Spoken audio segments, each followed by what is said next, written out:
ইরানের ক্ষেপণাস্ত্র ব্যবস্থা নিয়ে রীতিমতো বোমা ফাটালো যেন নিউ ইয়র্ক টাইমস। গোয়েন্দা রিপোর্টের সূত্র ধরে পত্রিকাটি বলছে, মার্কিন হামলায় ক্ষতিগ্রস্ত বাংকার দ্রুত সারিয়ে ক্ষেপণাস্ত্র ছুঁড়ছে ইরান। যুদ্ধের এতদিন পরে এসেও ইরান কেন এতটা শক্তিশালী, এমন রিপোর্টই ফাঁস করে দিয়েছে তা। এদিকে ট্রাম্পের 48 ঘন্টার ভয়ঙ্কর আলটিমেটামের জবাব ইরান দিচ্ছে মিসাইলে, আকাশ থেকে পাখির মতো মার্কিন বিমান নামিয়ে। ইসরায়েল যুক্তরাষ্ট্র ইরানে এসেছিল সপ্তাহখানেকের পরিকল্পনা নিয়ে। ইরানকে মেরে পুড়িয়ে দুর্বল করাই প্রধান উদ্দেশ্য। কিন্তু যুদ্ধের 38তম দিনে এসে দেখা যাচ্ছে সব দিক থেকে এগিয়ে আছে ইরান। ওদিকে বিমান হারিয়ে সারা বিশ্বের সামনে মাথা রীতিমতো হেট হয়ে গেছে মার্কিন গঙ্গের। ইরানে এসে মুখ থুবড়ে পড়েছে সেই মার্কিন মাতুব্বরি। যুক্তরাষ্ট্র এবং ইসরায়েল ভেবেছিল কয়েকদিনের নিবিড় এবং ধারাবাহিক আক্রমণেই ইরানের সামরিক মেরুদণ্ড চিরতরে ভেঙে দেওয়া সম্ভব হবে। পেন্টাগনের আনুষ্ঠানিক ব্রিফিং এবং সামরিক কর্মকর্তাদের হিসাব অনুযায়ী যুদ্ধের প্রথম 5 সপ্তাহে তারা ইরানে প্রায় 11,000 লক্ষ্যবস্তুতে আঘাত এনেছে।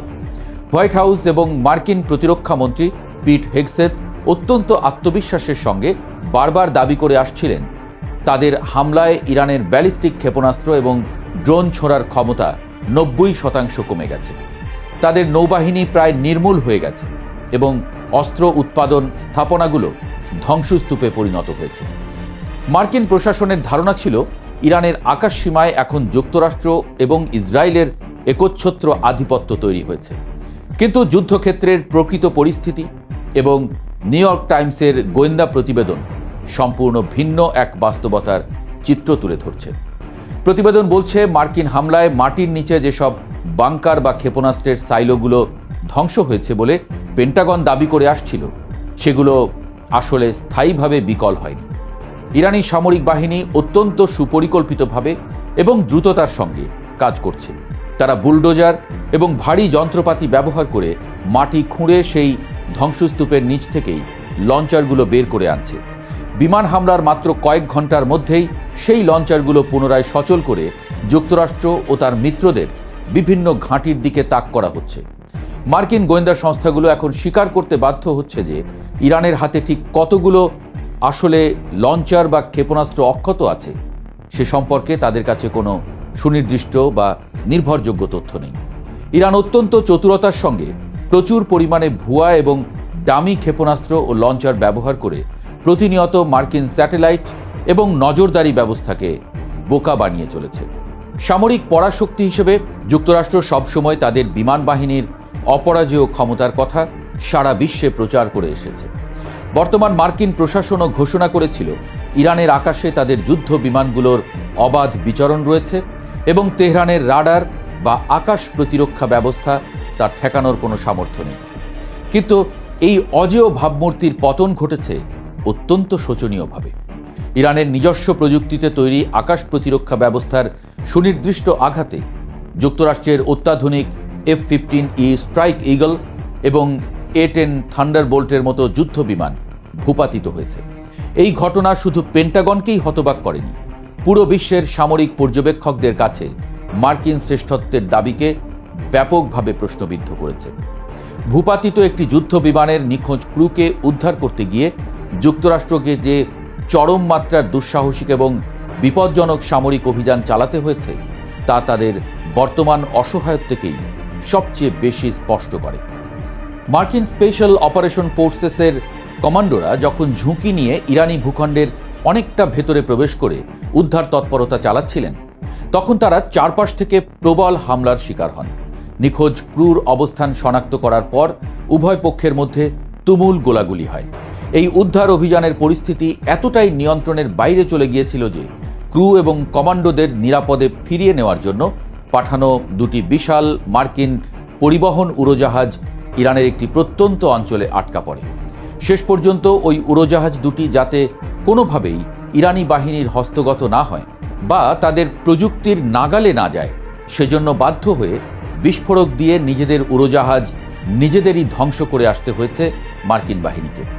একটি সাধারণ উদ্ধার অভিযানের জন্য এমন চরম মূল্য চোকাতে হবে এবং নিজেদের সরঞ্জাম নিজেদেরই পুড়িয়ে ফেলতে হবে, তা মার্কিন সামরিক কর্মকর্তারা ঘুণাক্ষরেও কল্পনা করতে পারেননি।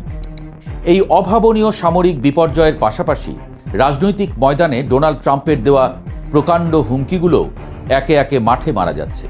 ট্রাম্প সম্প্রতি তার নিজস্ব সামাজিক যোগাযোগ মাধ্যম ট্রুথ সোশ্যালে ইরানকে 48 ঘন্টার একটি চূড়ান্ত এবং কঠোর আলটিমেটাম দিয়েছিলেন। তিনি সরাসরি হুঁশিয়ারি উচ্চারণ করেছিলেন যে এই নির্দিষ্ট সময়ের মধ্যে হরমুজ প্রণালী সব ধরনের বাণিজ্যিক জাহাজের জন্য খুলে দেওয়া না হলে এবং একটি সমঝোতা চুক্তিতে না পৌঁছালে ইরানের উপর চরম বিপর্যয় নামিয়ে আনা হবে। কিন্তু ইরানের সামরিক কমান্ড এই হুমকিকে বিন্দুমাত্র পাত্তা না দিয়ে অত্যন্ত তাচ্ছিল্যের সঙ্গে প্রত্যাখ্যান করেছে। ইরানি জেনারেলরা ট্রাম্পের এই পদক্ষেপকে একজন অসহায়, আতঙ্কিত এবং ভারসাম্যহীন নেতার বেপরোয়া প্রলাপ বলে আখ্যায়িত করেছেন। শুধু কঠোর বাক্যবাণেই নয়, ইরান তাদের সামরিক জবাবও দিয়েছে তাৎক্ষণিকভাবে। ট্রাম্পের বেঁধে দেওয়া সময়সীমা শেষ হওয়ার আগেই ইসরায়েল এবং কুয়েতের বিভিন্ন গুরুত্বপূর্ণ লক্ষ্যবস্তুতে ব্যালিস্টিক ক্ষেপণাস্ত্র এবং ঝাঁকে ঝাঁকে ড্রোন হামলা চালিয়েছে তেহরান। এসব হামলায় ইসরায়েলের হাইফা শহরের তেল শোধনাগার, শিল্প ভবন এবং জ্বালানি ট্যাঙ্কারে ভয়াবহ অগ্নিকাণ্ডের সৃষ্টি হয়। কুয়েতে অবস্থিত মার্কিন স্বার্থ সংশ্লিষ্ট তেল শিল্প কমপ্লেক্স এবং সামরিক ঘাঁটিতেও আঘাত হানা হয়েছে।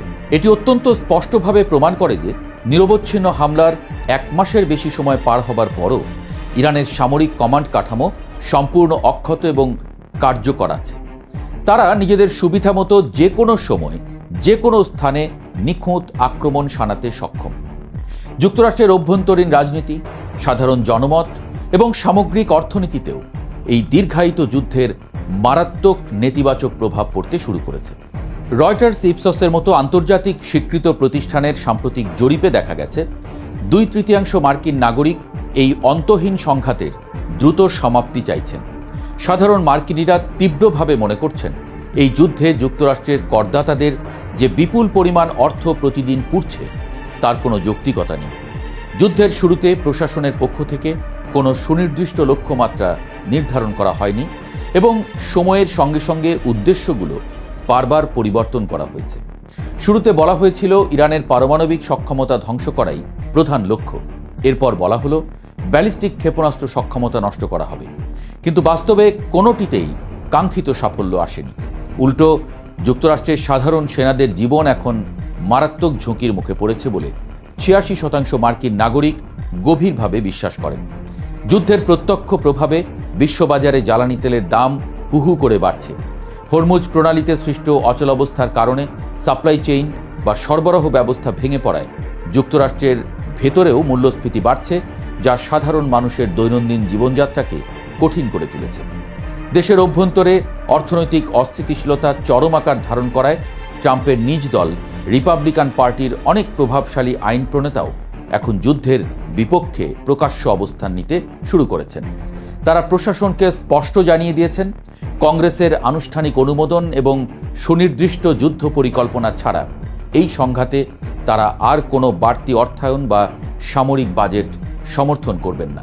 ভৌগোলিক অবস্থান এবং কৌশলগত গুরুত্বপূর্ণ আন্তর্জাতিক নৌপথের উপর নিয়ন্ত্রণের কারণে ইরান এই সংঘাতে একটি দৃশ্যত সুবিধাজনক অবস্থানে রয়েছে। হরমুজ প্রণালী, যা দিয়ে সারা বিশ্বের মোট জ্বালানি তেলের প্রায় 1/5 পরিবাহিত হয়, তার উপর ইরানের সামরিক বাহিনী পূর্ণ নিয়ন্ত্রণ প্রতিষ্ঠা করেছে। ইরান অত্যন্ত কৌশলে শুধু তাদের বন্ধুপ্রতিম এবং নিরপেক্ষ দেশগুলোকেই এই প্রণালী ব্যবহারের অনুমতি দিচ্ছে। এর ফলে পশ্চিমা দেশগুলোর জ্বালানি নিরাপত্তায় মারাত্মক সংকট তৈরি হয়েছে। পরিস্থিতিকে আরও ভয়াবহ করে তুলেছে নতুন একটি হুমকি। ইরানের দিক থেকে এখন লোহিত সাগরের বাব আল মান্দের প্রণালী বন্ধ করে দেওয়ার প্রচ্ছন্ন ইঙ্গিত দেওয়া হচ্ছে। বিশ্বের বাণিজ্য এবং জ্বালানি সরবরাহের এই অত্যন্ত গুরুত্বপূর্ণ পথটি যদি সত্যিই বন্ধ হয়ে যায়, তবে বৈশ্বিক অর্থনীতিতে যে নজিরবিহীন ধস নামবে তা সামাল দেওয়া যুক্তরাষ্ট্র বা তার মিত্রদের পক্ষে কোনোভাবেই সম্ভব হবে না। এই তীব্র অর্থনৈতিক চাপ এবং বিশ্ব বাণিজ্যের স্থবিরতাই শেষ পর্যন্ত ট্রাম্প প্রশাসনকে বাধ্য করতে পারে নিজেদের অবস্থান থেকে সরে এসে একটি যুদ্ধবিরতির দিকে হাঁটতে। আন্তর্জাতিক অঙ্গন থেকেও যুক্তরাষ্ট্রের উপরে চাপ ক্রমশ বাড়ছে। চীন, রাশিয়া থেকে শুরু করে বিশ্বের বিভিন্ন দেশ ইতোমধ্যে এই সংঘাত অবিলম্বে বন্ধের জন্য জোরালো আহ্বান জানিয়েছে। চীনের পক্ষ থেকে অত্যন্ত স্পষ্টভাবে বলা হয়েছে, হরমুজ প্রণালী খুলে দেওয়ার এবং বৈশ্বিক অর্থনৈতিক স্থিতিশীলতা ফিরিয়ে আনার একমাত্র বাস্তবসম্মত পথ হল অনতিবিলম্বে একটি নিঃশর্ত যুদ্ধবিরতি কার্যকর করা।